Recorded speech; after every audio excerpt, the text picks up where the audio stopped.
a lo largo de la historia.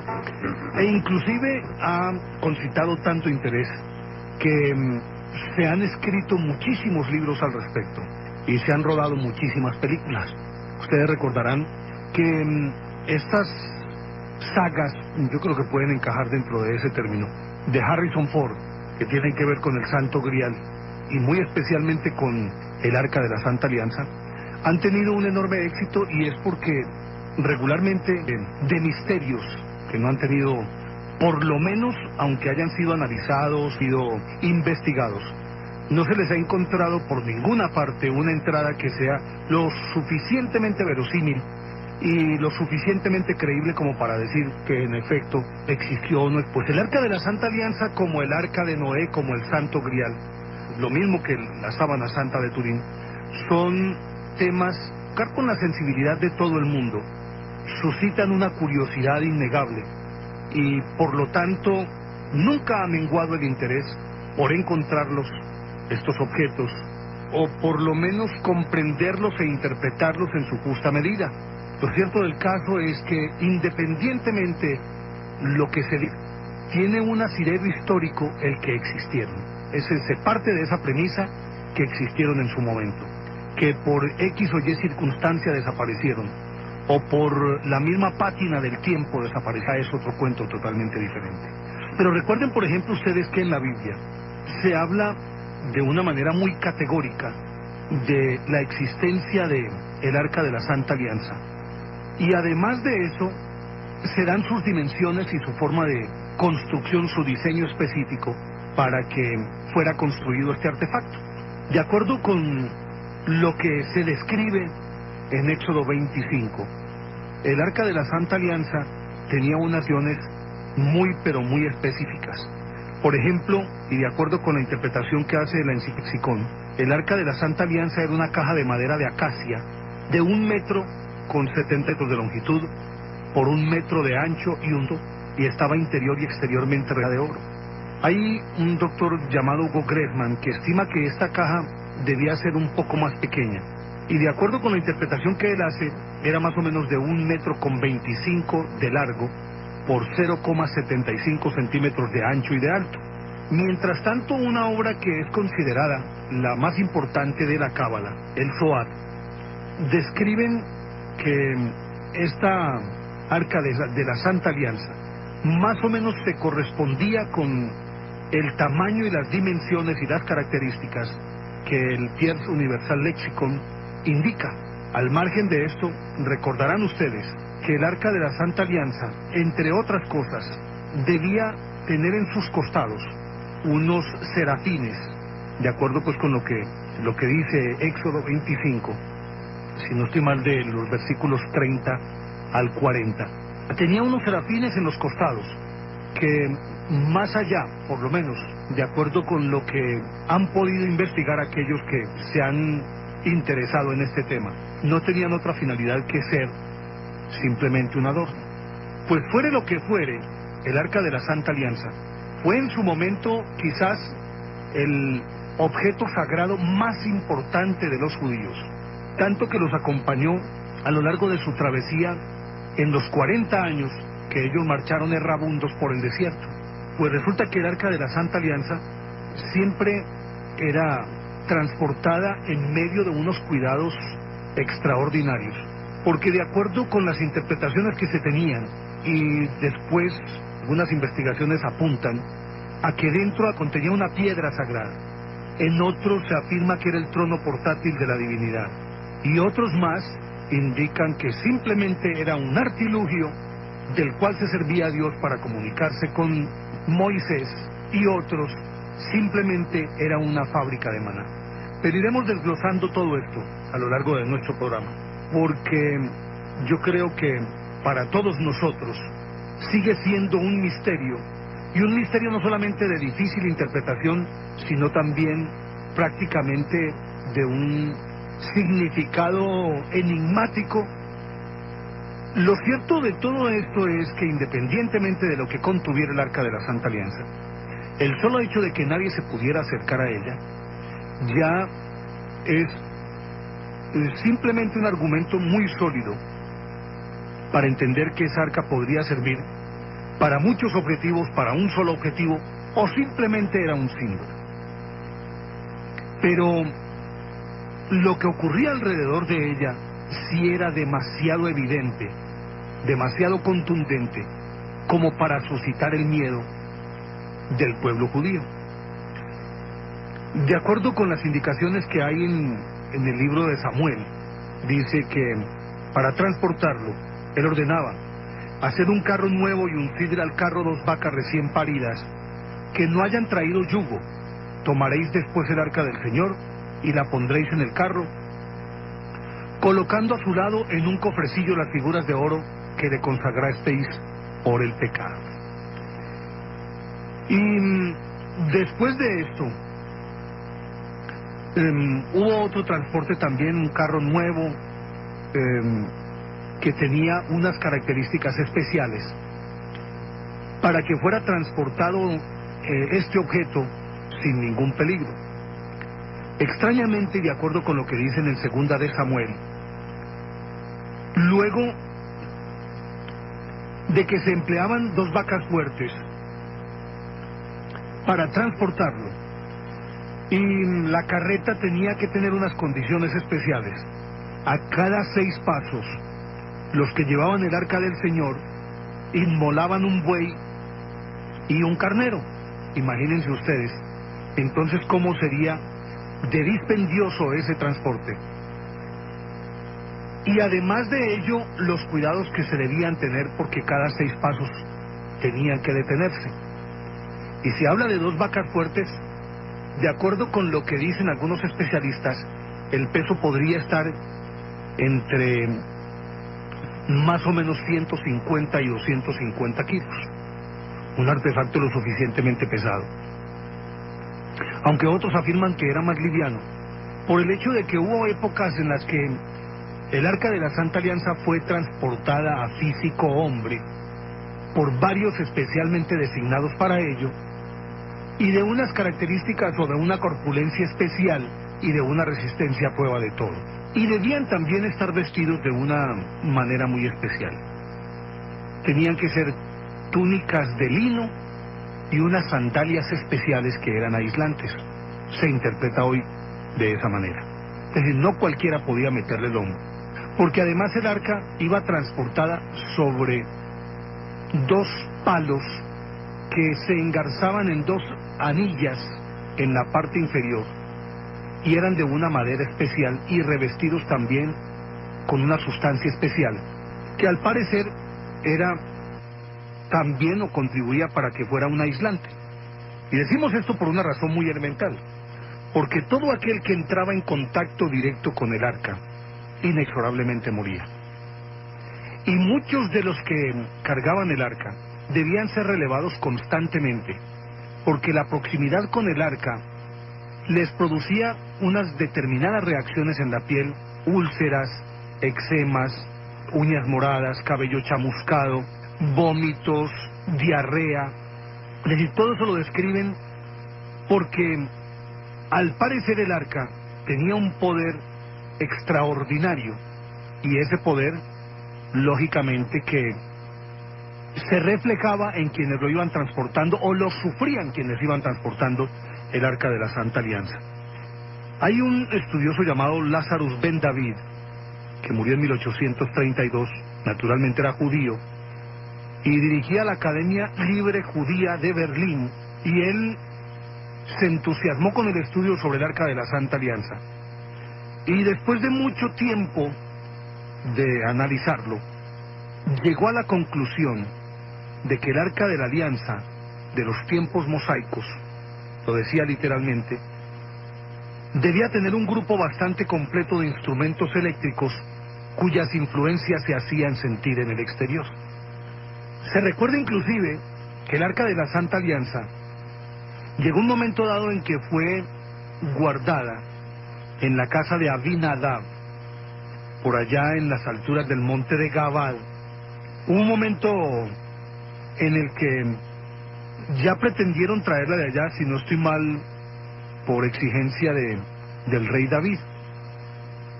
Y entonces venían con el arca, trayéndola desde allá, fue David el que la solicitó. Pero muchísimo tiempo después, porque David vivió más o menos en el año 1000 antes de Cristo. Y lo de Moisés ocurrió más o menos 1300 años antes de Cristo.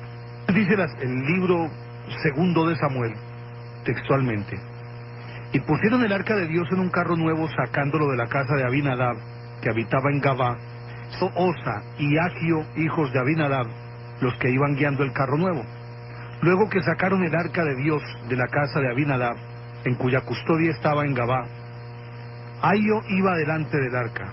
Mas así que llegaron a la era de Nacón, extendió Osa la mano hacia el arca de Dios y la sostuvo, porque los bueyes coceaban y la habían hecho inclinar. Y el Señor, indignado en gran manera contra Osa, castigóle por su temeridad y quedó allí muerto junto al arca de Dios. Así como el caso de Osa, muchos de los que se acercaron demasiado al arca, o que tocaron el arca, resultaron muertos fulminantemente. Por eso dice Lazarus ben David, que en efecto se podría pensar que el arca era un generador de electricidad y que electrocutaba al que se le acercara. Y por eso la madera que iba engarzada en las anillas, en la parte inferior, para poder transportar en andas el arca de la Santa Alianza. Pero además de eso, aquellos que se exponían, y algunos sacerdotes debieron sufrirlo, se exponían al arca durante un determinado tiempo, como decíamos, se les ponía la piel ulcerosa o morada, se les caía el pelo, les daba eczema, vómitos, diarreas y cosas por el estilo. Pero hay también otras historias que tienen que ver con la forma como quienes estaban cerca del arca sufrían y pagaban las consecuencias. Pero ya les seguimos contando. Y dado que el arca ya tenía prestigio de ser como una especie de talismán protector o la presencia de Dios entre los judíos, y que los protegía frente a las invasiones de los enemigos, estos sentían un temor casi rayando en el pánico frente al arca de la Santa Alianza, porque ésta era transportada a los campos de batalla cuando los judíos estaban en alguna guerra contra sus vecinos. Y parece que el arca peleaba del lado de ellos, o de alguna manera los intimidaba, los fulminaba, o a lo mejor psicológicamente tenía una enorme influencia en el comportamiento de los enemigos. Y eso, lógicamente, que también, aparte del temor natural que generaba, los incitaba a los enemigos a creer que la posesión de esta pertenencia podría voltear el favor de Dios al lado de ellos. Por lo tanto, y como dice Samuel en su primer libro, en el capítulo 5, dice que los filisteos, viendo lo que ocurría con el arca de la Santa Alianza, se juntaron, textualmente dice así, por lo cual hicieron que se juntasen todos los sátrapas de los filisteos, los cuales dijeron, pero los sátrapas se juntaron para pedir que se robasen el arca de la Santa Alianza. Y se robaron el arca de la Santa Alianza. Pero luego de tenerla un tiempo, como suscitaba tanta curiosidad, pues lógicamente que hubo muchos muertos por acercarse al arca de la Santa Alianza, y muchos de ellos también sufrieron las consecuencias: caída del cabello, bubones, escamas, vómitos, diarrea, y muchos murieron. Entonces se reunieron y dijeron, no, vamos a devolver el arca. Y dice ahí en Samuel, devolved el arca del Dios de Israel y restitúyase a su lugar, a fin de que no acabe con nosotros y con nuestro pueblo. Porque se difundía por todas las ciudades el terror de la muerte, y la mano de Dios descargaba terriblemente sobre ellas, pues aún los que no morían estaban llagados en las partes más secretas de las nalgas, y los alaridos de cada ciudad subían hasta el cielo. Así pues que, viendo que era supremamente peligroso para ellos, y que en vez de atraer el favor de Dios había despertado la ira contra ese pueblo, se decidieron devolver el arca de la Santa Alianza. La montaron sobre un carro, la uncieron a 2 vacas, o uncieron ese carro a dos vacas, las arrearon a latigazos y los dejaron en el límite de Bet-Samés. que ahí comenzaba la tierra del pueblo judío. Cuando los sacerdotes llegaron, después de recibir la noticia de que el arca de la Santa Alianza la habían devuelto los filisteos, empezaron a danzar y de tal manera un montón de jóvenes, llevados por el entusiasmo, se acercaron y tocaron el arca de la Santa Alianza, y de acuerdo con lo que dice el mismo libro de Samuel, murieron 70 jóvenes por desconocer la peligrosidad del arca. El Señor los hirió con grande mortandad. Pero resulta que esta arca de la Santa Alianza ya para entonces era más un objeto de culto que otra cosa. Pero lo cierto es que cuando Moisés salió y a él se le ordenó la construcción del arca de la Santa Alianza, se le indicó que esta arca de la Santa Alianza debía acompañar permanentemente al pueblo desde la salida misma de Egipto, y que sería no solamente su guardián, su custodio, sino también su puente entre el hombre y Dios. Y recordarán ustedes que lo dice el Éxodo, que inclusive cuando llegaron al Mar Rojo y apareció el ejército del faraón, dice Éxodo 14, al arca también se le decía el ángel de Dios. Hubo un momento dado en que se colocó detrás de ellos con el arca de la Santa Alianza, que en ese momento, y de acuerdo con las descripciones que se hacen en el Éxodo, era una columna de nube que siempre iba adelante de ellos en el día, y una columna de fuego en las noches, que los iluminaba. Dice, el ángel de Dios que iba delante del ejército de los israelitas se colocó detrás de ellos, y con él juntamente la columna de nube, la cual dejada a la delantera, se situó a la espalda entre el campo de los egipcios y el de Israel. Y la nube era tenebrosa, al paso que hacía clara la noche para los israelitas, de tal manera que no pudieron acercarse los unos a los otros durante todo el tiempo de la noche. Y luego, en el desplazamiento por el desierto, dice también en Éxodo que el Señor iba adelante para mostrarles el camino de día en una columna de nube, y por la noche en una columna de fuego, sirviéndoles de guía en el viaje de día y de noche. Nunca faltó la columna de nube durante el día, ni la columna de fuego por la noche delante del pueblo. Lo dice en Éxodo 13. Pero resulta que ahí no para el cuento, porque imagínense ustedes una marcha de cientos de miles de personas por un desierto en el que escasamente pueden caer algo así como 300 milímetros al año de agua. O sea, lo que cae en el desierto de La Guajira en un año, eso cae más o menos en el desierto de Israel. Y sin agua, lógicamente sin fuentes de alimentación. Y recuerden ustedes que el pueblo se rebotó, porque se estaba muriendo de hambre. Y entonces empezó a llover maná, que alimentó a los judíos a lo largo de toda su estancia en el desierto. Y nunca les faltó ese maná, el pan del cielo. Lógicamente que esto también suscita el interés de cómo pudo producirse ese maná. Y en 1978 apareció un libro en Londres escrito por el naturalista George Sasson y el ingeniero Ronnie Dale, y se llamó The Manna Machine, la máquina de maná, de acuerdo partiendo de la descripción y de las características del Arca de la Santa Alianza. Ellos pretendieron demostrar que el Arca de la Santa Alianza era un artefacto técnico y que dentro de esa arca estaba ese dispensador de maná, por decirlo de alguna manera, y que era justamente el Arca de la Santa Alianza la que producía el maná. Recuerden ustedes que, de acuerdo con lo que dicen por los libros sagrados, siempre había provisión para el pueblo.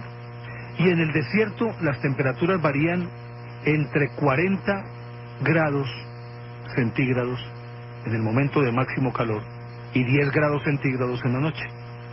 Sin embargo, al parecer durante la noche se almacenaba agua por el rocío caído, y esta máquina, digámoslo pues en este caso el Arca de la Santa Alianza, mezclaba esa agua con unas algas microscópicas del tipo clorela.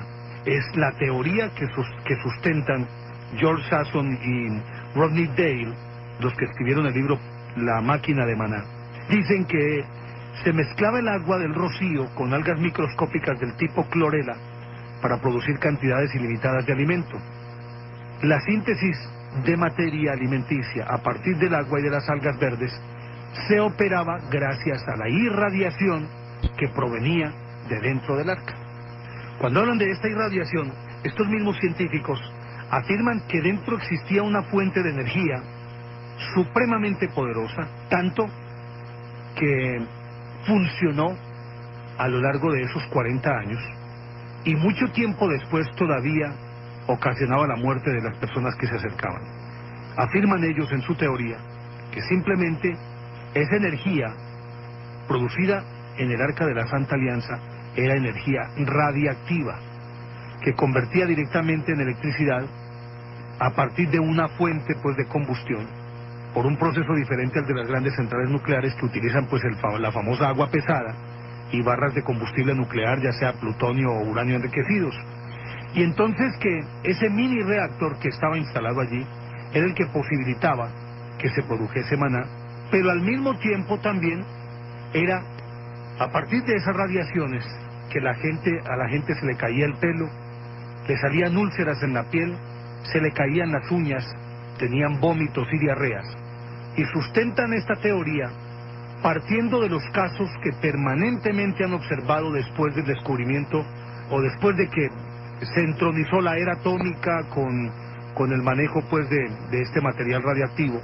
Muchas personas que se ven expuestas a este material radioactivo, algunas de las características casan perfectamente con las características de aquellos que se acercaban al Arca de la Santa Alianza. Son más o menos las mismas características o las mismas manifestaciones o síntomas. Caída del pelo, mareos, vómitos, diarrea, todo eso que ocurría en el Arca de la Santa Alianza o en las cercanías ocurre con las personas que se exponen a la radioactividad. Por tal razón, afirman estos científicos, el Arca de la Santa Alianza siempre la dejaban fuera del campamento, en un sitio especialmente acordonado al que no pudiera llegar nadie. Y existía una prohibición radical y absoluta para que el pueblo se acercase al Arca de la Santa Alianza. Y esta, como ocurre con las creencias judías, funcionaba durante 6 días. Al 7º día descansaba. Y era en ese día cuando también había lluvia de perdices para que pudieran comer carne y equilibrar la dieta de los judíos con el fin de que no estuvieran malnutridos. Pues al final de cuentas, después de terminar ese periplo por el desierto, lógicamente que el Arca de la Santa Alianza quedó como ese símbolo de la deidad y fue depositado en el templo después de que lo hicieron bajar de la casa de Abinadab, en donde estuvo resguardada esta Arca de la Santa Alianza por 20 años. David ordenó que la trajeran y la metió en el templo, y luego Salomón la acomodó en el Sancta Sanctorum. Después de lo que pasó con los filisteos, después de todas esas peripecias que debió sufrir el Arca de la Santa Alianza, reposó en el templo. Sin embargo, con el paso del tiempo, este objeto, que había sido de tanta utilidad, y que, como decíamos, de acuerdo con algunas investigaciones, pudo ser una fábrica de maná, pero al mismo tiempo también un medio de comunicación entre Dios y Moisés, un medio muy mundano, por decirlo de alguna manera, muy tecnológico, prácticamente cayó en el olvido. Se sabía que existía, que estaba en el templo, pero nadie se volvió a acordar del Arca de la Santa Alianza, excepto algunos sacerdotes que por razones de su oficio debían periódicamente entrar y al parecer hacer unos rituales especiales que, de acuerdo con lo que dicen estos estudiosos, no eran otra cosa esos rituales que el mantenimiento de la máquina para que se mantuviera con sus propiedades y sus utilidades intactas. Después de muchísimo tiempo, sucedió que en la época de Jeremías, pasaron 300 años y la gente pues se olvidó del Arca de la Santa Alianza. Y en la época de Jeremías, que se calcula más o menos en el siglo VI antes de Cristo, había un rey llamado Joaquín, y resulta que este rey era vasallo de los egipcios, o eran vasallos de los egipcios en ese momento. Pero apareció Jeremías, y Jeremías era partidario de los caldeos, y hubo una lucha política. Vino Nabucodonosor II, sitió a Jerusalén y se la tomó en el año 597 a.C. Así las cosas, el arca momentáneamente se salvó, pero resulta que los egipcios quisieron de nuevo tomarse a Jerusalén, y entonces Jeremías apuradamente debió sacar el arca y la escondió aparentemente en las cercanías de Jerusalén, y desde ese momento el arca se perdió. Se dice inclusive que en esa ocasión lo estaba acompañando un etíope que era, dijéramoslo así, como una especie de embajador o un hombre influyente en Jerusalén, y además era del círculo pues de Jeremías, y lo acompañó para esconder el arca de la Santa Alianza. La escondieron y nunca más se volvió a saber del arca de la Santa Alianza. Algunos afirman inclusive que en la época de Salomón, que Salomón vivió unos 900 años, hijo de David, que había vivido en el año 1000, empezó a gobernar más o menos a principios del año 900 antes de Cristo.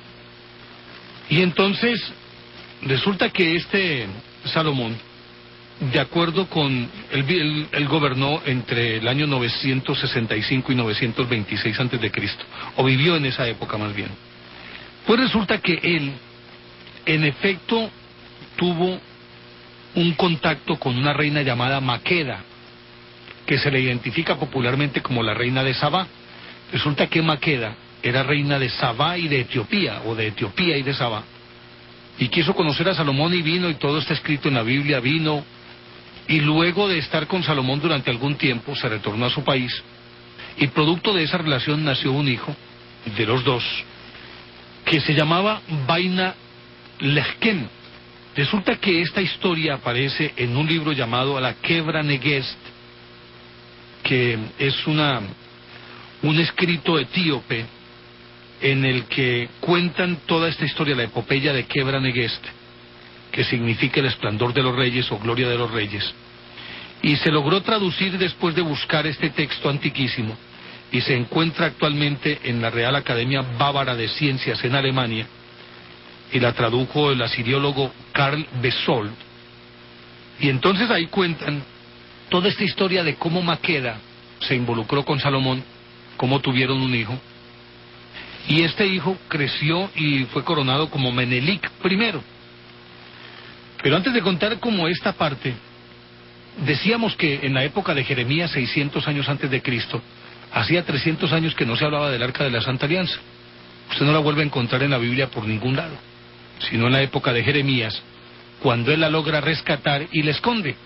Y en ese momento, como decíamos, lo acompañaba un etíope llamado Abdemelec, que si usted lo compara con el nombre que supuestamente tenía el hijo de Salomón con Maqueda, Vaina Lechkem, Abdemelec, podría perfectamente asimilarse como que es una deformación ese Abdemelec de Vaina Lechkem o Lechkem.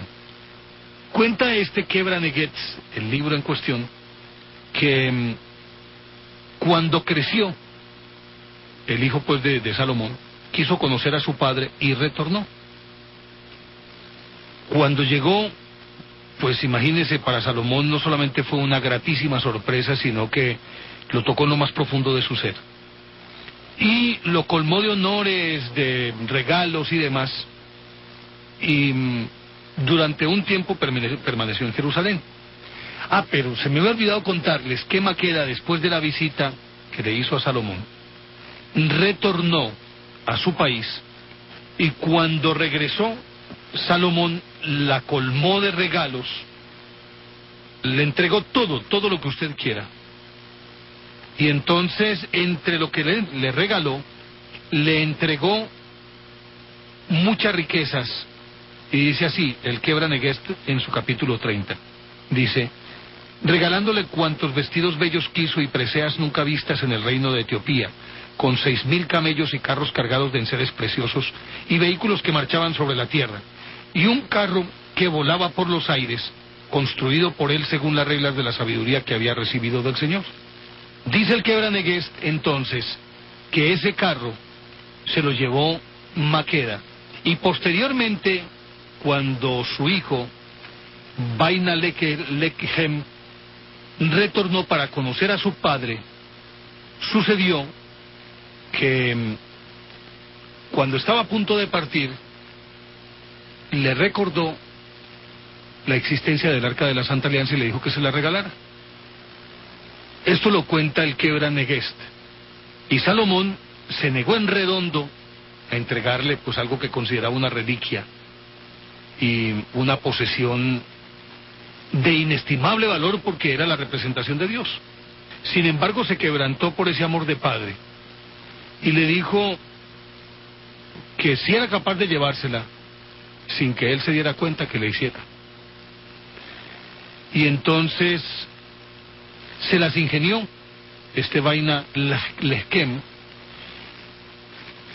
y como tenía acceso a todas partes, él simplemente mandó a construir en Jerusalén algunas piezas que posteriormente encajadas reproducían exactamente el Arca de la Santa Alianza. Pues fue y sustituyó una por otra y se llevó la genuina. Cuenta pues esta tradición del Quebra Neguest que se la llevó para Etiopía y que para transportarla, una vez que abandonó a Jerusalén, después de tomar el camino hacia su país, tras X jornadas de marcha, en un sitio especial él tenía escondido ese carro que supuestamente le había regalado Salomón a Maqueda y que era un carro volador. Acomodó el Arca de la Santa Alianza allí y se la llevó por el aire. Es lo que cuenta el Quebra Neguest. La llevó a Etiopía y en Etiopía fue recibida esta reliquia.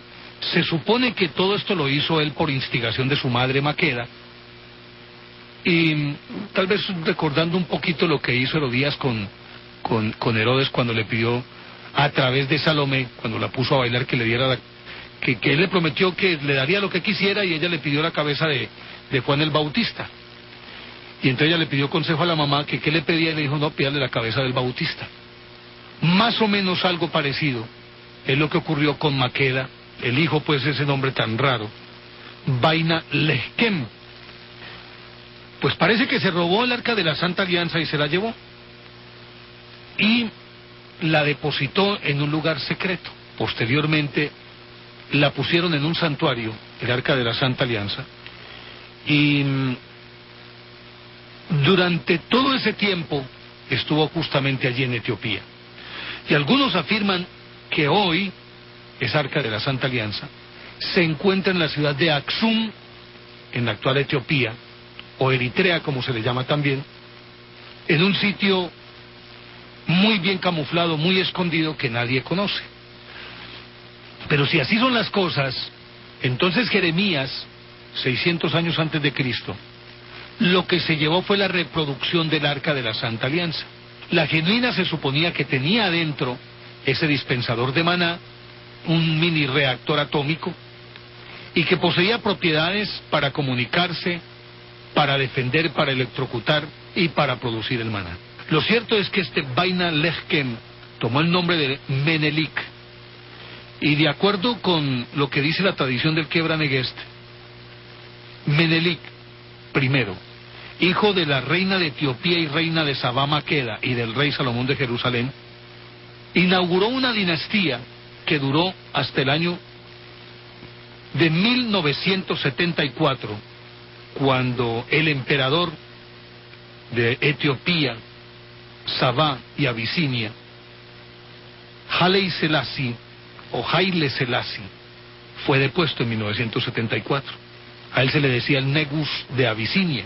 Pero muchas veces, y entre los títulos que ostentaban los reyes de esta dinastía, era el que eran descendientes directos de Salomón, y ellos se decían hijos de Salomón y de la reina de Sabá, o sea, de la reina Maqueda. Oficialmente, después de la desaparición del Arca de la Santa Alianza, cuando la escondió Jeremías, de ahí en adelante nunca más se volvió a saber nada del Arca de la Santa Alianza. Como decíamos, existe esta versión del Quebra Negest, que el hijo de Maqueda y Salomón se robó el Arca de la Santa Alianza y se la llevó, y aún hoy está escondida en Etiopía. Pero resulta que existen otras versiones. Bueno, dicen que la escondieron en las cercanías de Axum. Inclusive, el 24 de octubre de 1970, el periódico alemán Neue Zürcher Zeitung publicó una información que textualmente dice: hará ahora unos 3000 años, Menelik I, hijo de la reina Maqueda de Sabá y del rey Salomón el Sabio, según se afirma, trasladó de Jerusalén a Axum el arca sagrada del testimonio, donde se hallaría hoy aún bajo la custodia de los sacerdotes de la Catedral de Santa María. A la posesión de tal reliquia debe Axum su condición preeminente como centro religioso del cristianismo copto.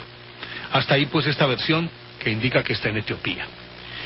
Pero, y hay pues algunos otros elementos que podrían indicar que el Arca de la Santa Alianza permaneció, la genuina, que no fue robada, sino que la genuina permaneció en las cercanías de Jerusalén cuando la escondió por allí Jeremías.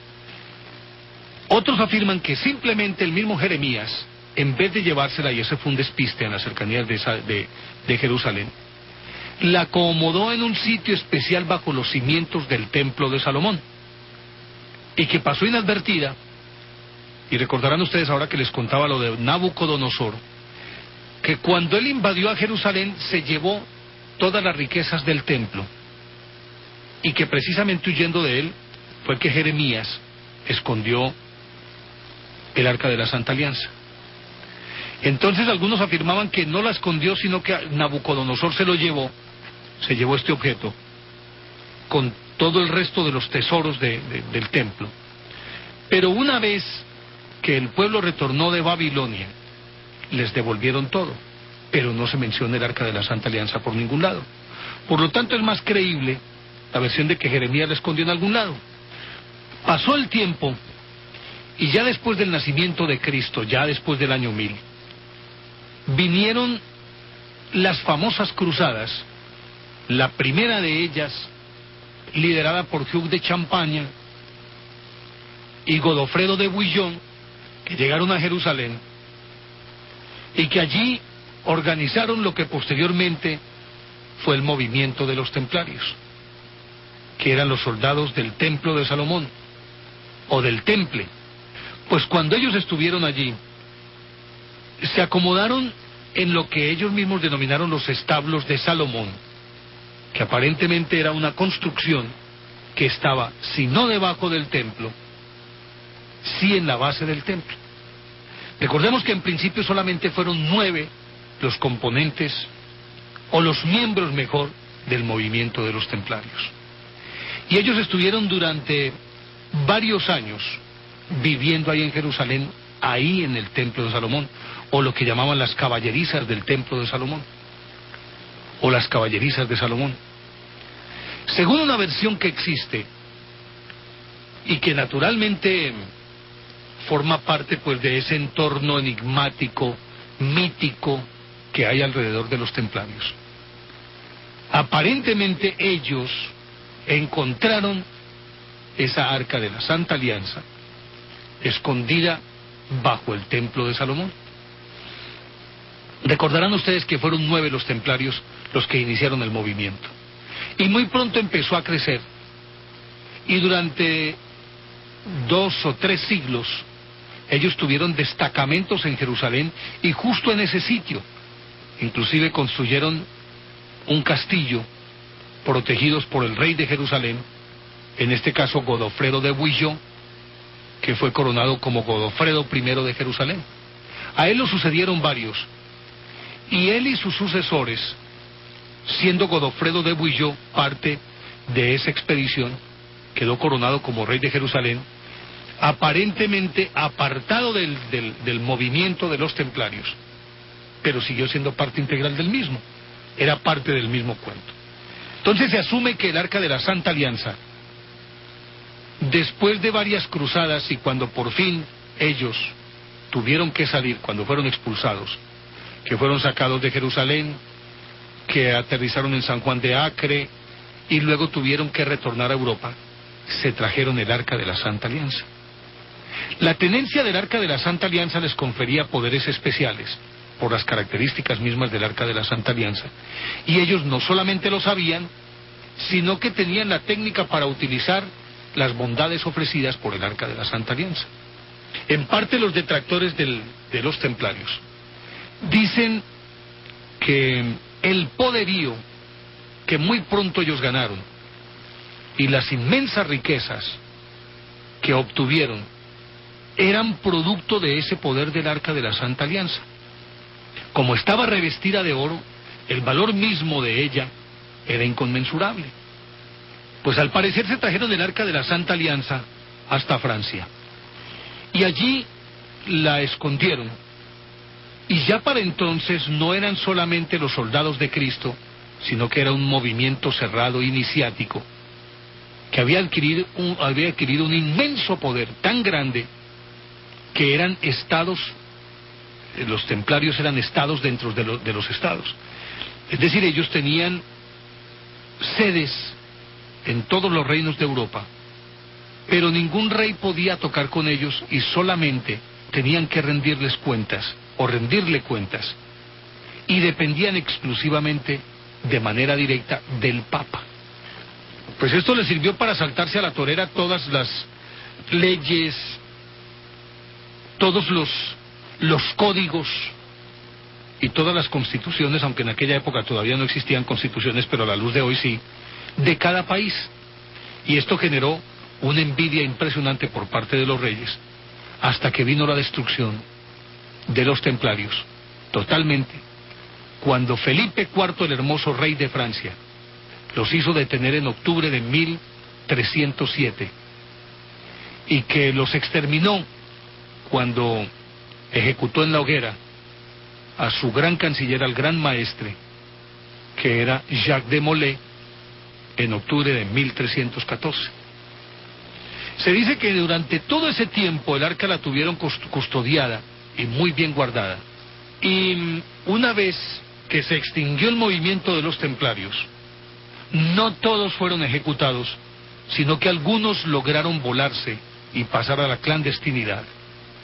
Y ese es el punto de partida para el nacimiento de movimientos como el de los masones, los rosacruces, bueno, en fin, pero eso ya es harina de otro costal. Indican, eso sí, que entre todos los tesoros que poseían, ellos tenían tres de inestimable valor. Uno era la sábana santa de Turín, que la depositaron en la casa de los Saboya. El segundo tesoro era el Santo Grial, del que ya hablamos aquí en alguna oportunidad. Y el tercer tesoro, el Arca de la Santa Alianza. Hay quienes afirman que el Arca de la Santa Alianza podría reposar aquí en Sudamérica, entendiendo, de acuerdo con unas teorías que existen, que los templarios habían llegado aquí mucho antes de Colón, en el siglo XIV, y que habían explotado las minas de plata de los lados de Paraná, de Paraguay, de Uruguay, en ese delta de la Plata, y que cuando tuvieron que salir huyendo, se vinieron para América de huida del rey Felipe IV el Hermoso, y que con ellos se trajeron desde el puerto de La Rochelle a Sudamérica el Arca de la Santa Alianza y el Santo Grial, y que podrían estar reposando aquí en Sudamérica. Pero hay otra teoría que indica que el famoso tesoro de los cátaros, aquella herejía, pues aquella secta herética que fue condenada por uno de los papas con la famosa cruzada contra los albigenses y que los exterminaron, esa Arca de la Santa Alianza y el Santo Grial podrían estar reposando en la región de Rennes-le-Château, en Francia, que fue el enclave de los cátaros. He ahí el porqué se suscitó tal fiebre en la búsqueda del Arca de la Santa Alianza y del Santo Grial, que inclusive excitó de tal manera a Hitler que constituyó brigadas especiales de búsqueda de arqueólogos y de soldados entrenados específicamente para ellos, para tratar de encontrar el Arca de la Santa Alianza y el Santo Grial. Todavía es un enigma dónde se encuentra el Arca de la Santa Alianza. ¿Existe aún? como el Santo Grial. ¿Qué podría significar encontrar el Arca de la Santa Alianza, ya fuera en las cercanías de Jerusalén, en Etiopía, en Sudamérica o en René-le-Château en Francia?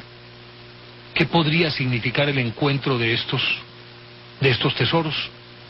Aunque hay una quinta versión, y es que los templarios la trajeron a Europa y se la entregaron directamente al Papa, y reposa en los sótanos del Vaticano, a donde no tiene acceso sino un reducido grupo de personas y de la alta confianza del Papa. ¿Qué podría significar sacar el Arca de la Santa Alianza? Generaría una guerra entre árabes, judíos y católicos o cristianos. Es algo que todavía no se le encuentra una respuesta, y que de encontrarla seguramente causaría una revolución en el mundo. Esa es la historia del Arca de la Santa Alianza.